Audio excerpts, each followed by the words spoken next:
Weight loss, digestion, gas ప్రాబ్లంకి ఈ drink try చేయండి, ఖచ్చితంగా రిజల్ట్ వస్తుంది.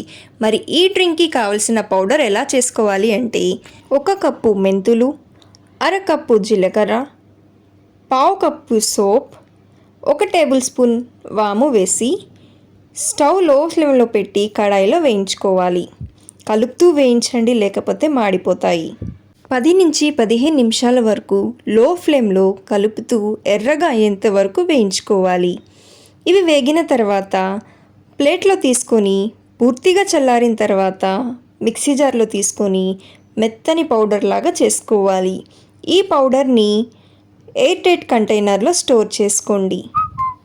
ఈ పౌడర్ ఎలా యూస్ చేయాలి అంటే పొద్దున్నే పొరగడుపున 1 గ్లాస్ వేడి నీళ్ళల్లో 1 స్పూన్ పౌడర్ వేసి కలుపుకొని నీళ్లు గోరువెచ్చగా అయిన తర్వాత తీసుకోండి. మీకు మంచి రిజల్ట్ లభిస్తుందండి. మరి ఈ వీడియో మీకు నచ్చితే లైక్ చేయండి. మరిన్ని వీడియోస్ కోసం సబ్స్క్రైబ్ చేసుకోండి.